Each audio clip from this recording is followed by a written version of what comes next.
السلام عليكم ومرحبا بكم عندي في القناة. كنتمنى تكونوا بخير وعلى خير نتوما كتشاهدوا هذا الفيديو اللي غادي نشارك معكم. هذه الكيكه بالنكهه ديال الشوكولات كتجي صراحه خطيره، واللي كيميز هذه الكيكه هي فيها واحد من داخل فيها كريم باتيسري بالنكهه حتى هي الشوكولات كتجي رائعه صراحه. جربوها وما غاديش تندموا، كتجي معلكه بكريم باتيسري من داخل.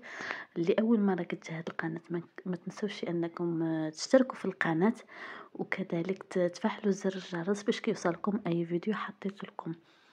وما تنسونيش كذلك بواحد التعليق محفز، وكذلك ما تنسونيش بواحد اللايك.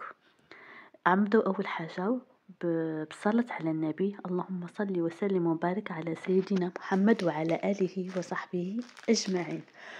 شوفوا البنات هاد الكيكه كيفاش كتجي من داخل، شوفوا كريم باتسري من داخل كتجي صراحه رائعه، وكونوا متاكدين غادي تعجبكم.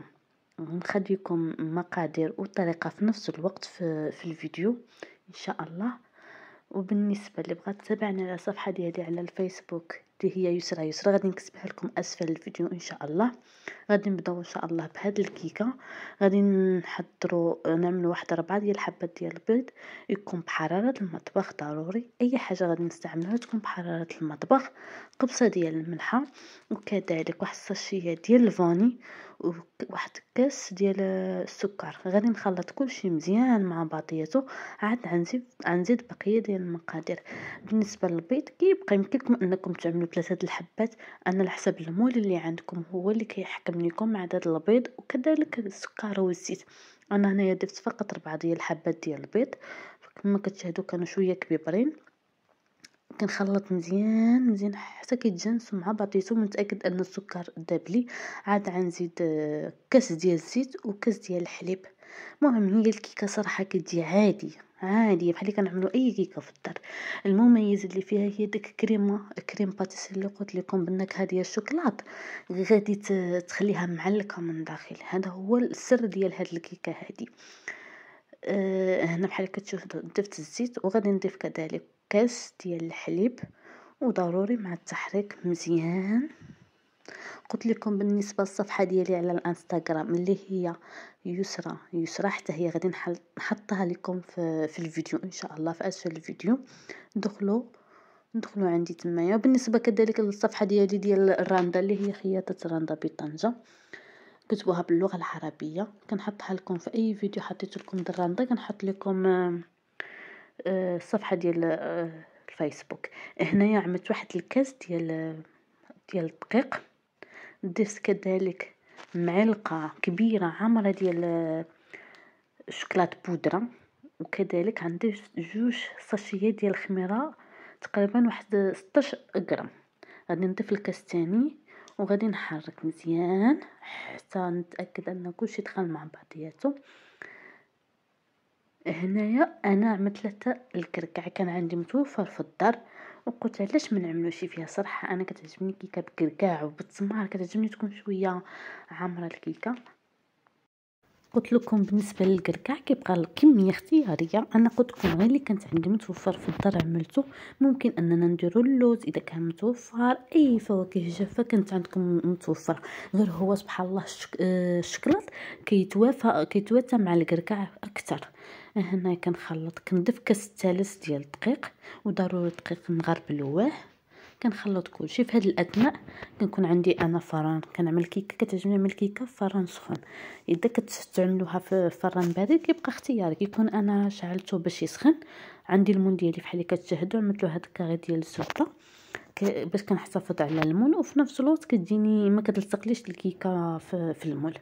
صافي هنايا كنكب الخليط كامل ديالي في المول، وصافي غندخلوه للفران على عافيه تكون مهيله بحال اللي كنطيبوا الكيكه ديالنا عاديه.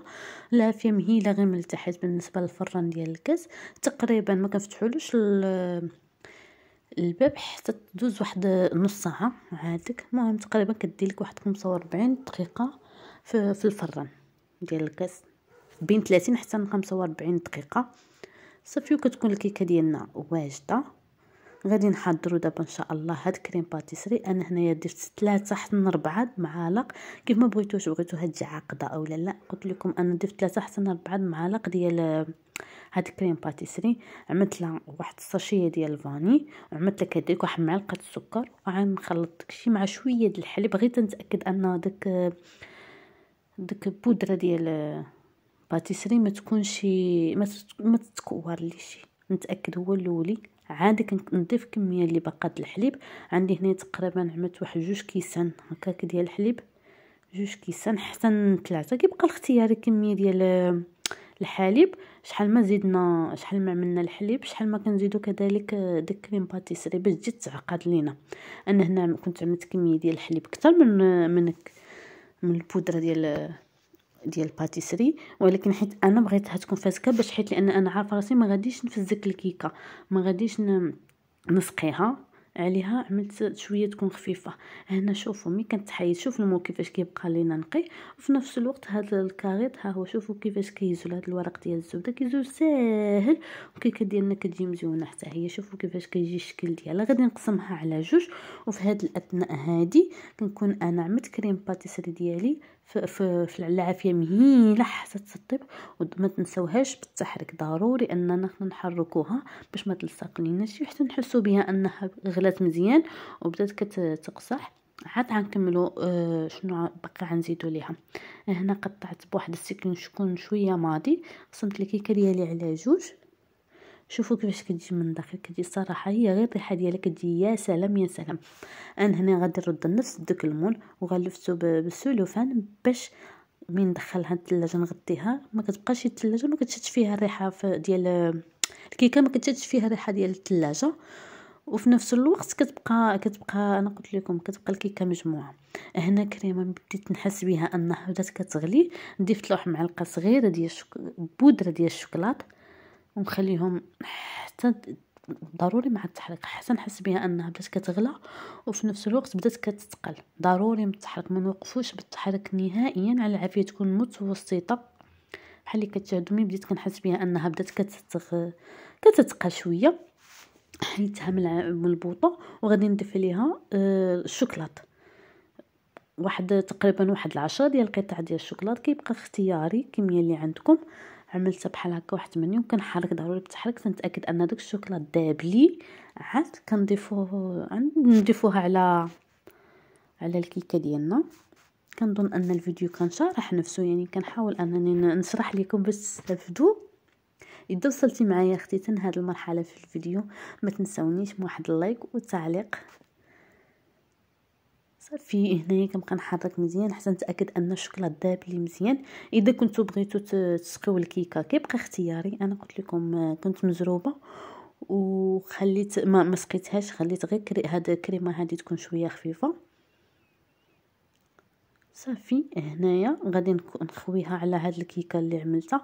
انا هنا قلبتها، هذه اللي كانت الجهه اللي كانت على الوجه هي اللي عملتها في القاع ديال المول. صافي شوفوا كيفاش كتجي. انا قلت لكم كتجي عملتها خفيفه، ولكن نكونوا متاكدين انها غادي تجمد شويه، وكتجي صراحه واحد النكهه فيها يا سلام يا سلام. صافي كنوزع داك هاد الكريمه كامله، نوزع على داك الكيك اللي كتشاهدوا. حاولت انني نوزعها. وبالنسبه للكريمه يمكن لكم انكم تزيدوا تضاعفوا المقادير، وفي نفس الوقت تزيدوا ديال داك البودره ديال الباتيسري يمكن لكم تزيدوها باش تزيد تعقد لكم. صافي غادي نضيف الطبقه الثانيه وغادي نخليها تتبرد هنايا شويه، عاد ندخلها للثلاجه نخليها تبرد مزيان. شحال ما بردت شحال ما كتجي افضل. وبالنسبه للتزيين انا صراحه ما صورتش معكم التزيين لان انا زوقتها غير بكوفيتير والكوكو. كنظن التزويق كي راه باين، كل واحد كيبقى اختياري. ممكن انكم تذوقوها بالشوكولات، ممكن انكم تذوقوها كيما بغيتو. انا قلت لكم كيكه سهله وبنينه ولذيذه، كونوا متاكدين. شوفوا الشكل ديالها النهائي كيفاش كيجي. غادي نقطعها معكم وشاهدوا كيفاش كتجي من الداخل. كتجي يا سلام يا سلام، والله ما تشبعي منها. صافي هنا كنوصلوا للنهايه ديال الفيديو. شكرا على المتابعه ديالكم، شكرا على التعاليق السابقه، كان صراحه زوينه بزاف. قلت لكم شكرا على التعاليق السابقه، كانت صراحه مزيونه بزاف. كتزيدوا تشجعونا نعطيو اكثر واكثر في القناه. وما تنسونيش حتى في هذا الفيديو ان شاء الله انكم تكتبوا لي تعليق وما تنسونيش كذلك من واحد اللايك وشاركوا الفيديو مع الاصدقاء باش القناه تزيد تكبر اكثر واكثر. شوفوا الكيكه كيفاش كتجي، غادي نشاركها معكم. يا سلام، وغادي نحاول. شوفوا كتجي يا سلام، واحد الكيكه بو بالنكهه ديال الكركاع وبداك الكريمه، كتجي رائعه رائعه رائعه والله، ما تشبعوا منها.